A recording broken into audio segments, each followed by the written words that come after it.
Hello, welcome back to my channel. Independence day സ്പെഷ്യലായിട്ട് നമ്മുടെ Indian ഫ്ലാഗിൻ്റെ colour തീമിൽ നമുക്കൊരു badge ചെയ്തെടുത്താലോ എന്ന്. അതിനായിട്ട് വൈറ്റ്, ഗ്രീൻ, ഓറഞ്ച് കളറിലുള്ള ഒറിഗാമി പേപ്പർ എടുക്കുക.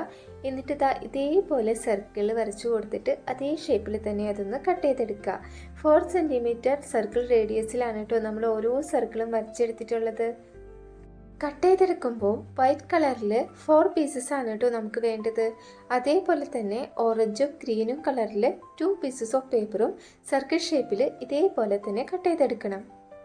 ഒരു ഫ്ലവർ ഷേപ്പിലുള്ള ബാഡ്ജാണ് നമ്മൾ ഇന്ന് ചെയ്തെടുക്കുന്നത്. അപ്പോൾ അതിനായിട്ട് നമ്മൾ കട്ട് ചെയ്തെടുത്തിട്ടുള്ള പേപ്പർ എടുക്കുക. അതിനുശേഷം അത് ഈക്വൽ ഹാഫായിട്ടൊന്ന് മടക്കി കൊടുക്കുക. ഇനി ഏതെങ്കിലും ഒരു സൈഡിൽ നിന്ന് മുകളിലേക്കായിട്ട് ചെറിയൊരു ഭാഗം ഇതേ രീതിയിലൊന്ന് മടക്കി കൊടുക്കുക. മടക്കിയെടുത്തതിന് ശേഷം നമ്മൾ ഏത് സൈഡാണോ മടക്കിയത് ആ സൈഡിലെ പേപ്പർ ഓപ്പോസിറ്റിലേക്ക് ഇതേപോലെയൊന്ന് മടക്കി കൊടുക്കുക. അപ്പോൾ നമുക്കൊരു ലീഫിൻ്റെ ഷേപ്പിലായിരിക്കും കേട്ടോ കിട്ടുക. അങ്ങനെ നമ്മൾ എടുത്തിട്ടുള്ള ഓരോ പീസ് പേപ്പറും ഇതേ ഷേപ്പിൽ തന്നെ മടക്കി കൊടുക്കുക. ഇനി നമ്മൾ മടക്കിയെടുത്ത ഓരോ പീസ് പേപ്പറും ഗം ഉപയോഗിച്ച് ഒരു സർക്കിൾ ഷേപ്പ് വരുന്ന മാതിരി ഒട്ടിച്ചു കൊടുക്കുക കേട്ടോ.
ഇനി നമുക്ക് ഇതിൻ്റെ സെൻറ്ററിൽ വെക്കാനായിട്ടുള്ള അശോക ചക്ര വരച്ചെടുക്കണം.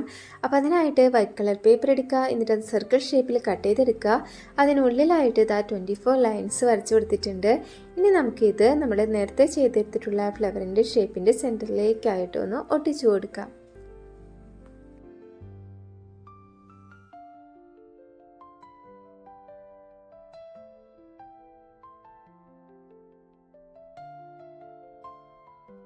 ഇനി ഇതിലേക്ക് ഒരു കാര്യം കൂടി നമുക്ക് ചെയ്തെടുക്കാനായിട്ടുണ്ട്. അതിനായിട്ട് ഇതിൽ കാണുന്ന അളവിൽ വൈറ്റ് കളർ പേപ്പർ എടുക്കുക. അതേ ലെങ്ത്തിൽ തന്നെ ഓറഞ്ച് കളറിലും ഗ്രീൻ കളറിലുള്ള പേപ്പറും നമുക്ക് ആവശ്യമുണ്ട് കേട്ടോ. ഇനി നമ്മൾ എടുത്തിരിക്കുന്ന വൈറ്റ് പേപ്പറിൻ്റെ ഒരു സൈഡിലായിട്ട് ഓറഞ്ച് കളറും ഒരു സൈഡിലായിട്ട് ഗ്രീൻ കളറും ഒട്ടിച്ചെടുക്കുക. 2 പേപ്പറും ഇതേ രീതിയിൽ തന്നെ ഒട്ടിച്ചു കൊടുക്കുക.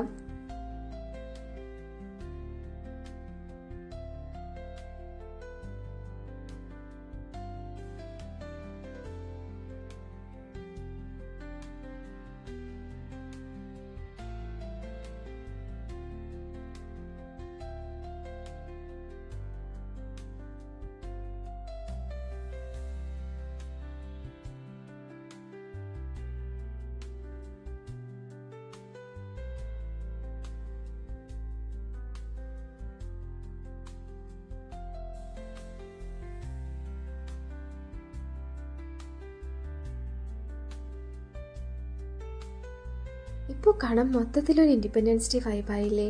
ഇനി ഇത് നമ്മൾ ആദ്യം ചെയ്ത് വെച്ചിട്ടുള്ള ബാഡ്ജിൻ്റെ മെയിൻ പാർട്ടിൻ്റെ ബാക്കിലായിട്ട് ഒട്ടിച്ചു കൊടുക്കാം. ഇതിലേക്ക് ഡബിൾ സൈഡ് ടേപ്പ് ഉപയോഗിച്ച് ഒരു സേഫ്റ്റി പിൻ കൂടി ഞാൻ അറ്റാച്ച് ചെയ്ത് കൊടുക്കുന്നുണ്ട്. ഭയങ്കര സിമ്പിളായിട്ട് ചെയ്തെടുക്കാൻ പറ്റുന്നൊരു ബാഡ്ജാണ് കേട്ടോ. അപ്പോൾ എല്ലാവരും ചെയ്ത് നോക്കണേ. അതോടൊപ്പം തന്നെ വീഡിയോ ഇഷ്ടപ്പെട്ടാൽ ലൈക്ക് ചെയ്യുക, കമൻറ്റ് ചെയ്യുക, സബ്സ്ക്രൈബ് ചെയ്യാത്തവരുണ്ടെങ്കിൽ സബ്സ്ക്രൈബും കൂടി ചെയ്യുക. ഇതുപോലെയുള്ള കുട്ടി ക്രാഫ്റ്റ് ഐഡിയാസുമായിട്ട് അടുത്ത വീഡിയോയിൽ കാണാം. ബൈ.